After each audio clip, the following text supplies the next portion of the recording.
Trikonasana triangle posture.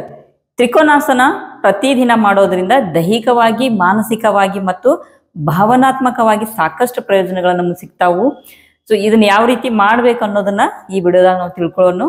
ಆಮೇಲೆ video ಕೊನೆ ತನಕ ನೋಡ್ರಿ. ಯಾಕ್ರಿ ಅಂತಂದ್ರೆ ಇದನ್ನ ಯಾರು ಮಾಡಬಾರ್ದು ಅನ್ನೋದನ್ನ ಕೂಡ ನಾನು ತಿಳಿಸ್ತೇನೆ. ನಮಸ್ತೆ, ನಾನು ಮಂಜುಳಾ, ನಿಮ್ಮ ಯೋಗ ಕೋಚ್. ತ್ರಿಕೋನಾಸನ ಸೊ ಇದೊಂದು ಸಮೃದ್ಧ ಯೋಗಾಸನ ಅಂತ ಹೇಳ್ಬೋದು. ಸೊ ಇದನ್ನ ಯಾವ ರೀತಿ ಮಾಡ್ಬೇಕಂತಂದ್ರೆ ಸೊ ಇದೊಂದು ನಿಂತ್ಕೊಂಡು ಮಾಡೋ ಆಸನ. ಸೊ ಅದಕ್ಕಾಗಿ ನಿಂತ್ಕೊಳ್ಳೋಣ್ರಿ. ಸೊ ನಿಂತ್ಕೊಂಡ್ಮೇಲೆ ಸೊ ಎರಡೂ ಕಾಲಿನ ನಡುವೆ ಗ್ಯಾಪ್ ಇರಲಿ, ಮ್ಯಾಟ್ ಸೆಂಟರ್ ಬರ್ರಿ. ಸೊ ಇಲ್ಲಿಂದ ಈ ಆಸನ ಸ್ಟಾರ್ಟ್ ಮಾಡೋಕ್ಕಿಂತ ಮೊದಲು ತಾಡಾಸನ ಸ್ಥಿತಿಯೊಳಗೆ ರಿಲ್ಯಾಕ್ಸ್ ಆಗಬೇಕು. ಸೊ ಎರಡೂ ಕೈಗಳ ನಿಮ್ಮ ಬಾಜು ತಗೋರಿ, ಫಿಂಗರ್ಸ್ ಓಪನ್ ಮಾಡ್ಕೋರಿ, ಕಣ್ಣುಗಳನ್ನ ಮುಚ್ಚಿರ್ತೀರಿ. ಸಹಜವಾದ ಉಸಿರಾಟ. ನಿಧಾನವಾಗಿ ಕಣ್ಣುಗಳನ್ನ ತೆರಿತೀರಿ. ತ್ರಿಕೋನಾಸನ. ಸೊ ಎರಡೂ ಕಾಲನ್ನ ಅಗಲು ಮಾಡ್ಕೋಬೇಕು. ನಿಮ್ಮ ಕೆಪಾಸಿಟಿ ತಕ್ಕಂಗೆ ಕಾಲು ಅಗಲು ಮಾಡ್ಕೋರಿ. ಕೆಪಾಸಿಟಿ ತಕ್ಕಂಗೆ ಅಂತಂದ್ರೆ ಸೊ ಒಮ್ಮೆ ಭಾಳಷ್ಟು ಕಾಲು ಅಗಲು ಮಾಡಿಕೊಂಡು ಬೀಳೋಂಗೆ ಆಗಬಾರ್ದು. ಸೊ ನಿಮ್ಗೆ ಕರೆಕ್ಟ್ ನಾನು ನಿಂತ್ಕೋಬಹುದಪ್ಪ ಇಷ್ಟು ಕಾಲು ಅಗಲು ಮಾಡಿಕೊಂಡು ಅನ್ನೋಷ್ಟು ನೀವು ಕಾಲುಗಳನ್ನು ಅಗಲು ಮಾಡ್ಕೋತೀರಿ. ಸೊ ನೆಕ್ಸ್ಟ್ ಕಾಲನ್ನು ಅಗಲು ಮಾಡಿಕೊಂಡು ಬಲ ಪಾದವನ್ನು 90 ಡಿಗ್ರಿ ಟರ್ನ್ ಮಾಡ್ಕೋತೀರಿ. ಸೊ ನೀವು ಹೊಳ್ಳೋಂಗಿಲ್ಲ ಹಿಂಗೆ. ಸೊ ಕೇವಲ ಬಲ ಪಾದವನ್ನು 90 ಡಿಗ್ರಿ ಟರ್ನ್ ಮಾಡ್ಕೋತೀರಿ. ಎಡ ಗಾಲಿನ ಪಾದವನ್ನು ಈ ರೀತಿ 45 ಡಿಗ್ರಿ ಒಳಗೆ ಈ ರೀತಿ ಸೀದಾ ಇಟ್ಕೊಳ್ಳೋದು. ಸೊ ನೆಕ್ಸ್ಟ್ ಎರಡೂ ಕೈಗಳು ನಿಮ್ಮ ಬಾಜುಕ. ಸೊ ಇಲ್ಲಿ ನಾ 5 ಕೌಂಟ್ ಹೇಳ್ತೀನಿ. 5 ಕೌಂಟ್ ಹೇಳೋ ಮಟ್ಟನು ನೀವು ಇಲ್ಲಿ ಆರ್ಚ್ ಹಾಕೋದು. ಇಲ್ಲಿ ಉಸಿರು ತಗೊಳ್ಳೋದು. ಎಕ್ಸೇಲ್ ಮಾಡ್ತಾ 1 2 3 4 5. ಇಲ್ಲಿ ನಿಮಗೆ ಎಷ್ಟು ಸಾಧ್ಯಕ್ಕೆ ಅಷ್ಟು ಬಾಗ್ತೀರಿ. ಸೊ ಬಾಗಿದ ಮೇಲೆ ಕೈ ನಿಮ್ಗೆ ಪಾದದ ಮೇಲೆ ನಿಲ್ಲುತ್ತೈತೆ ಅಂತಂದ್ರೆ ಪಾದದ ಮೇಲೆ ಇಟ್ಕೋರಿ. ಇಲ್ಲ ನೆಲಕ್ಕೆ ಟಚ್ ಮಾಡ್ಬೋದು ಅಂತಂದ್ರೆ ನೆಲಕ್ಕೆ ಟಚ್ ಮಾಡ್ರಿ. ಆಮೇಲೆ ಇನ್ನೊಂದು ಕೈ ಏನೈತಲ್ಲ ಮೇಲ್ ಇರ್ತೈತಿ. ಸೊ ಅದನ್ನ ನೋಡ್ತಾ ಇರ್ಬೇಕು ನೀವು. ಆಮೇಲೆ ಎರಡೂ ಕಾಲುಗಳು ಏನೈತಲ್ಲ ಸ್ಟ್ರೆಚ್ ಇರಬೇಕು. ಹಿಂಗೆ ಕಾಲು ಫೋಲ್ಡ್ ಆಗಂಗಿಲ್ಲ. ಎರಡೂ ಕಾಲು ಸ್ಟ್ರೆಚ್ ಇರಲಿ. ಸ್ವಲ್ಪ ಅಬ್ಸರ್ವ್ ಮಾಡ್ಕೋರಿ. ಎರಡೂ ಕಾಲು ಸ್ಟ್ರೆಚ್ ಆಗಿರೋದ್ರಿಂದ ಸ್ವಲ್ಪ ಕಾಲು ಜಗ್ದಂಗೆ ಅನ್ಸ್ಲಿಕ್ಕತ್ತೈತಿ ಇಲ್ಲೆಲ್ಲ ಹಿಂದೆ. ನಂತರ ಕೈ ಮೇಲ್ ಮಾಡಿರೋದ್ರಿಂದ ಸೊ ಎದೆ ಭಾಗ ಎಕ್ಸ್ಪಾಂಡ್ ಆಗೈತಿ. ಇಲ್ಲಿ ಲಂಗ್ಸ್ ಕೆಪಾಸಿಟಿ ಹೆಚ್ಚಿಗೆ ಆಗ್ತೈತ್ರಿ. ಕತ್ತನ್ನು ಸ್ವಲ್ಪ ಟರ್ನ್ ಮಾಡಿಕೊಂಡು ಮೇಲ್ ನೋಡ್ತಾ ಇದೀವಿ ನಾವು. ಕೈ ಏನು ಮೇಲ್ ಬಂದೈತಲ್ಲ ಅದನ್ನ ನೋಡ್ತಾ ಇದೀವಿ. ಸೊ ನೆಕ್ಸ್ಟ್ ಇಲ್ಲಿಂದ ಇನ್ಹೇಲ್ ಎಕ್ಸೇಲ್ ಮಾಡ್ತಾ ನಿಧಾನವಾಗಿ ಸ್ಟೆಪ್ ಬೈ ಸ್ಟೆಪ್ ವಾಪಸ್ ಬರ್ರಿ. ಒಮ್ಮೆ ಕೈ ಕಾಲೆಲ್ಲ ಬಿಡಿಸ್ಕೊಂಗಿಲ್ಲ. ಸೊ ನೆಕ್ಸ್ಟ್ ಕೈ ಬಿಡಿಸ್ಕೋರಿ. ನಂತರ ಫುಟ್ಟನ್ನು ಟರ್ನ್ ಮಾಡ್ಕೋತೀರಿ ಬಲಗಾಲಿಂದು. ನೆಕ್ಸ್ಟ್ ಲೆಫ್ಟ್ ಫುಟ್ಟನ್ನು ಟರ್ನ್ ಮಾಡ್ಕೋತೀರಿ. ಸೊ ನೆಕ್ಸ್ಟ್ ಇದಾದ್ಮೇಲೆ ಎರಡೂ ಕಾಲು ಜೋಡಿಸ್ಕೊಂಗಿಲ್ಲ. ಯಾಕ್ರಿ ಅಂತಂದ್ರೆ ಸೊ ನಾವು ಇನ್ನೊಂದು ಕಡೆ ಮಾಡಲೇಬೇಕಿಲ್ಲಿ. ಆಮೇಲೆ ಇನ್ನೊಂದು ಸೊ ಕೈ ಅಗಲು ಮಾಡ್ಕೊಂಡ್ವಿ, ಪಾದ ಟರ್ನ್ ಮಾಡ್ಕೊಂಡಿರ್ತೀವಿ.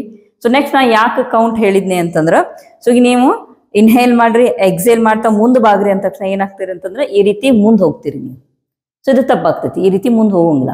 ಸೊಂಟ ಭಾಗದಿಂದ ನಾವು ಸೈಡ್ ಹೋಗ್ಬೇಕು ಅಂತಂದಾಗ ಸೊ ಅದಕ್ಕೆ ಕೌಂಟ್ ಮಾಡ್ಕೋಬೇಕು. 1 2 3 4 5 ಈ ರೀತಿ ಕೌಂಟ್ ಮಾಡ್ಕೊಂತ ಬಾಗ್ತೀರಿ 5 ಕೌಂಟ್ ತನಾನು.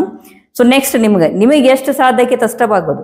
ನಿಮ್ಗೆ ಇಲ್ಲೇ ಇಷ್ಟ ಭಾಗ ಸಾಧ್ಯ ಆತಂತಂದ್ರೆ ಕೈನ ಕಾಲ್ ಮೇಲೆ ಇಟ್ಕೋರಿ. ಸೊ ಇನ್ನೊಂದು ಕೈ ಮೇಲೆ ಬರ್ರಿ.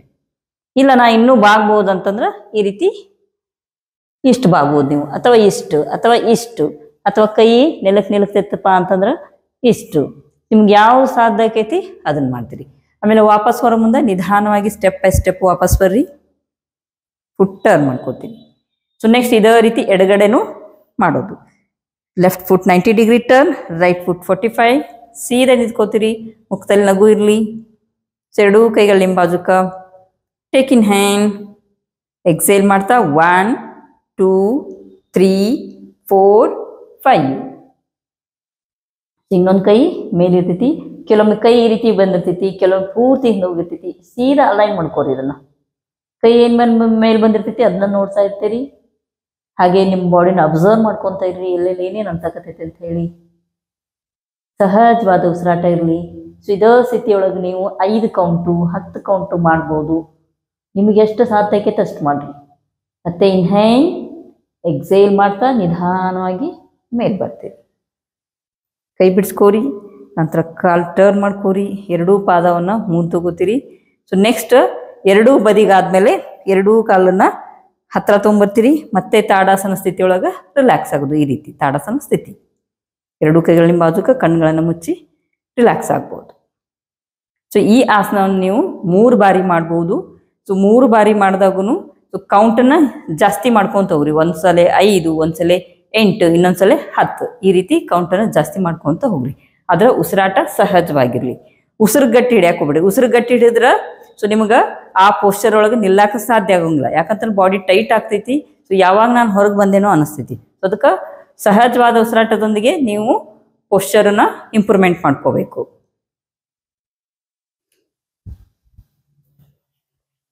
ಹಾಗಾದ್ರೆ ಈ ಆಸನ ಮಾಡೋದ್ರಿಂದ ಏನೇನು ಪ್ರಯೋಜನಗಳಿದಾವೆ ಅಂತಂದ್ರೆ ಸ್ಪೈನಲ್ ಹೆಲ್ತ್ ಇಂಪ್ರೂವ್ಮೆಂಟ್ ಆಗ್ತೈತಿ. ಸೊ ನಾವು ಟ್ವಿಸ್ಟ್ ಆಗಿರ್ತೀವಿ. ಟ್ವಿಸ್ಟ್ ಆಗೋದ್ರಿಂದ ಸ್ಪೈನಲ್ ಮೊಬಿಲಿಟಿ ಏನೈತಲ್ಲ ಸೊ ಅದು ಇನ್ಕ್ರೀಸ್ ಆಗ್ತೈತಿ. ಮತ್ತು ಬಾಡಿ ಕೂಡ ಅಲೈನ್ ಆಗ್ತೈತಿಲ್ಲ. ಬೆನ್ನಿನ ಮೂಳೆ ಏನೈತಲ್ಲ ಸೊ ಅದು ಕೂಡ ಅಲೈನ್ ಆಗ್ತೈತಿ. ಹಾಗೆ ಮಸಲ್ಸ್ಗೆ ಸ್ಟ್ರೆಂತ್ ಬರ್ತೈತಿ. ಲೆಗ್ಸ್ ಇರ್ಬೋದು, ಕೋರ್ ಇರ್ಬೋದು, ಅಥವಾ ಬ್ಯಾಕ್ ಪೇನ್ ಮಸಲ್ಗೆ ಸ್ಟ್ರೆಂತ್ ಬರ್ತೈತಿ. ಇನ್ನೊಂದು ಜೀರ್ಣಕ್ರಿಯೆ ವ್ಯವಸ್ಥೆ ಏನೈತಲ್ಲ ಸೊ ಅದು ಸುಧಾರಣೆ ಆಗ್ತೈತಿ. ಹೊಟ್ಟೆ ಭಾಗದ ಎಲ್ಲ ಅಂಗಾಂಗಗಳಿಗೆ ಒಂದು ಮಸಾಜ್ ಸಿಗ್ತೈತಿ. ಹಾಗೆ ಮಲಬದ್ಧತೆ ಕೂಡ ಇದರಿಂದ ಕಡಿಮೆ ಆಗ್ತೈತಿ. ಇನ್ನೊಂದೇನು ದೈಹಿಕವಾಗಿ ನಮಗೆ ಪ್ರಯೋಜನ ಸಿಗ್ತೈತೆ ಅಂತಂದ್ರೆ ಬ್ಯಾಕ್ ಪೇನ್ ಕಡಿಮೆ ಆಗ್ತೈತಿ. ಇದರಿಂದ ಕೆಳಬೆನ್ನು ನೋವು ಇರ್ಬೋದು ಅಥವಾ ಭುಜದ ನೋವು ಇರ್ಬೋದು. ಸೊ ಅವು ಕಡಿಮೆ ಆಗ್ತಾ ಬರ್ತಾವು. ಆಮೇಲೆ ಅಲ್ಲಿ ಸ್ಟಿಫ್ನೆಸ್ ಇದ್ರ, ಆಮೇಲೆ ಪೇನ್ ಇದ್ರ ಸೊ ಅದು ರಿಲೀವ್ ಆಗ್ತೈತ್ರಿ. ಇಲ್ಲಿ ಮಾನಸಿಕವಾಗಿ ಯಾವ ರೀತಿ ಪ್ರಯೋಜನ ಆಕೈತೆ ಅಂತಂದ್ರೆ ಈ ಆಸನ ಮಾಡೋದ್ರಿಂದ ಮನಸ್ಸು ಶಾಂತಗೊಳಿಸ್ತೈತಿ. ಜೊತೆಗೆ ಒತ್ತಡ ಮತ್ತು ಆತಂಕ ಕಡಿಮೆ ಆಗ್ತೈತ್ರಿ ಇಲ್ಲಿ. ಆಮೇಲೆ ಎನರ್ಜಿ ಚಾನಲ್ಸ್ಗಳು ಏನಿದಾವಲ್ಲ ಓಪನ್ ಆಗ್ತಾವು. ಆಮೇಲೆ ಎನರ್ಜಿ ಚಾನಲ್ಸ್ಗಳು ಓಪನ್ ಆಗೋದ್ರಿಂದ ಸೊ ನಾವು ಏನ್ ಮಾಡಿರ್ತೇವೆ ಅಂತಂದ್ರೆ ಈ ಆಸನ ಮಾಡಿದಾಗ ಟ್ವಿಸ್ಟ್ ಆಗಿರ್ತೇವೆ ಅಂದ್ರೆ ಬಾಗಿರ್ತೇವಲ್ಲ ಒಂದ್ ಸೈಡು. ಸೊ ಅವಾಗ ನಮ್ಮ ಬೆನ್ನಿನ ಮೂಳೆಗೆ ಮತ್ತ ಕುತ್ತಿಗೆ ಭಾಗಕ್ಕೆ ಸರಾಗವಾಗಿ ಪ್ರಾಣ ಏನೈತಲ್ಲ ಫ್ಲೋ ಆಕೈತಿ. ಬ್ಲಡ್ ಸರ್ಕ್ಯುಲೇಷನ್ ಆಗ್ತೈತಿ. ಹಾಗೆ ಪ್ರಾಣದ ಹರಿವು ಏನೈತಲ್ಲ ಅದು ಸ್ಟಿಮ್ಯುಲೇಟ್ ಆಗ್ತೈತ್ರಿ. ಜೊತೆಗೆ ಮಣಿಪುರ ಚಕ್ರ ಮತ್ತು ಅನಾಹತ ಚಕ್ರ ಬ್ಯಾಲೆನ್ಸ್ ಆಗ್ತಾವು.